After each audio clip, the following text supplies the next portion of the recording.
triplex villas at Kollur, APR Projects. Okay అది అది అది తప్పు. సార్ లైఫ్ లో ఇలా ఉండబట్టే విజయ్ బాబు గారికి పర్సనల్ లైఫ్ లో కూడా ఇబ్బంది ఎదురవుతున్నాయి కొన్ని. ఎందుకంటే ఇంత సంపాదించి ఇన్ని ఇక్కడ తమిళ్లో అవకాశాలు తెచ్చుకొని కొడుకు మంచి అవకాశాలు తెచ్చుకొని కొడుకు మంచి స్థాయిలో ఉండి ఈయనకున్న ఈ చాదస్తం వల్ల కుటుంబానికి దూరంగా ఉంటున్నారు, భార్యకి దూరంగా ఉంటున్నారు, పిల్లలకి దూరంగా ఉంటున్నారు. వాళ్ళు కూడా ఈయన పట్టించుకోరు అనే ఒక మాట బయట వినిపిస్తుంది. అవునా? అందుకనే సింగిల్ గా బతుకుతున్నారు. బాగుంది ఇది వినడానికి. నా గురించి మాట్లాడుకునే అంత పెద్దవాడినా నేను, పర్వాలేదు.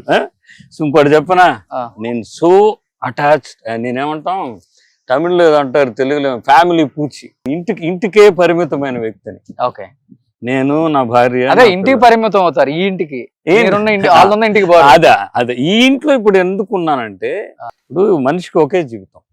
అది చిన్నప్పుడు 10 ఏళ్ల వరకు మనకు తెలియదు. మా జనరేషన్ లో 10 ఏంట్లే 15 ఏళ్ల వరకు ఏమీ తెలియదు. మీ జనరేషన్స్ వేరే, ఇప్పుడున్న పిల్లలు వేరే. ఏ జీవితం అప్పుడు అనుభవించాలి. మళ్ళీ ఇంకొకటిసారి పుడతాం, అవన్నీ నాకు నమ్మకాలు లేవు. ఓకే, ఇంకా వస్తాయేమో. అర్థమైంది. ఇప్పుడు ఈ జీవితంలో నేను పుట్టా, మా అమ్మ నాన్నకి నేనేం చేశాను, తర్వాత నా జీవితంలో ఒక భార్య వచ్చింది, తనకేం చేశాను, భర్తగా, ఒక కొడుకుగా, నా అక్క చెల్లెళ్ళు ఉంటే ఒక సహోదరుడుగా, నాకు పిల్లలు పుట్టారు, తండ్రిగా నేనేం చేశాను. అంతేనా? అంతే. ఓకే, అక్కడి నుంచి ఇంకో స్టెప్ తీసుకుందాం. నేను తాతనయ్యాను. తాతనైన తర్వాత నాకు మనవాళ్ళు మనవరాళ్ళు ఉంటే వాళ్ళకి నేను ఏమి చేస్తున్నాను. ఓకే, అంతేనా బాధ్యతలు? అంతేనా కాదా? నువ్వు చెప్పు నాకు. అవును. సో వాటిలన్నిట్లో నాకున్న లిమిటేషన్స్ లో నేను కరెక్ట్ గా ఉన్నాను. ఓకే, ఎందుకు నేను ఇలా ఉంటున్నాను నువ్వు అన్నట్టు ఎవరో అని ఉన్నా కూడా, ఇప్పుడు ఏంటంటే నేను 15 ఏళ్ళ జీవితం నాకేమి తెలియదు అన్నాను కదా. ఇప్పుడు ఇంకా నేను 15 ఏళ్ళు బ్రతుకుతానో ఉంటానో నాకు తెలియదు. ఈ జీవితాన్ని నా కోసం నేను బ్రతకాలి. నాతో అందుకే ఫ్యామిలీకి కొంచెం దూరం కాదు, నేను ఇక్కడ ఉంటూనే ఎవరి క్షణం నా ఫ్యామిలీ గురించి ఆలోచిస్తాను. ఫ్యామిలీ ఇక్కడికి వస్తారు, నేను వెళ్తాను. అయితే నాకేంటంటే నాతో నేను ఎక్కువ గడపాలి. ఓకే, నాతో నేను గడపాలి. నాతో నేను గడపడం నాకు ఏ డిస్టర్బ్. ఇప్పుడు మనవాళ్ళు ఇప్పుడు అనుకుందాం, చిన్నపిల్లలు ఎక్కువ దూకుతారు సోఫాల్లో, నాకు అది ఇష్టం ఉండదు. అదే నా కొడుకు ఇంటికి వెళ్ళి నేను అన్నాను అనుకో, నా కోడలు ఫీల్ అవ్వచ్చు, ఈయన నష్టపెడుతున్నాడు ఈయన. అవునా కాదా?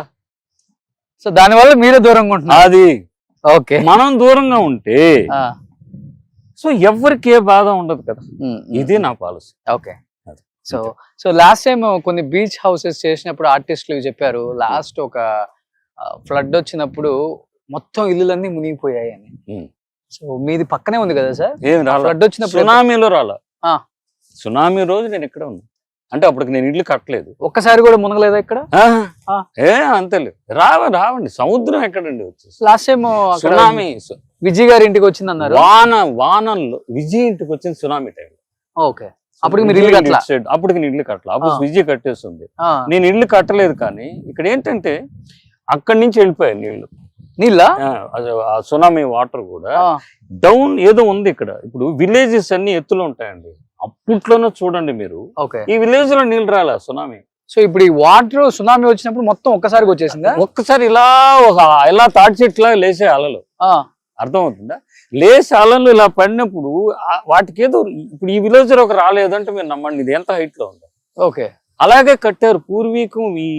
వీళ్ళు ఆ ఎత్తు ప్రదేశాల్లోనే వాళ్ళ కాపురాలు ఉన్నారు. ఓకే, సో వచ్చిన ప్లేసెస్ అంతా మునిగిపోయాయి, డౌన్ లో ఉన్నట్టువన్నీ పోయాయి. ఓకే, ఇటు డౌన్ ఉంది అనుకోండి. ఇప్పుడు ఆ డౌన్ ఉంది కదా, అటు వచ్చాయి నీళ్లు అనుకుందాం. ఓకే, అట్లా కొన్ని దగ్గరకు వచ్చాయి కానీ అన్ని దగ్గర రాలేదు. ఓకే, కానీ సునామీ టైంలో కొంచెం జాగ్రత్తగానే ఉండాలి. చెప్పలేం. సునామీ వస్తే ఏడేముంది, సిటీకే రావచ్చు. మీ ఇల్లు ఇంకా పక్కనే ఉంది, ఇదిగో ఇది ఇక్కడే. ఇంకొక హౌస్ వస్తే మరి ఇది చూడండి ఎంత పెద్ద ఇల్లు. మరి వాళ్ళు ఎందుకంటే ముచ్చర్ల రత్న గారు కూడా ఇంటికి వెనక వచ్చింది అన్నారు. ఇప్పుడు ఇక్కడే కావాలని చాలా మంది కొనుక్కున్నారు. చూడండి, వాళ్ళు ఇంకా ముందు కట్టేసుకున్నారు. అవును.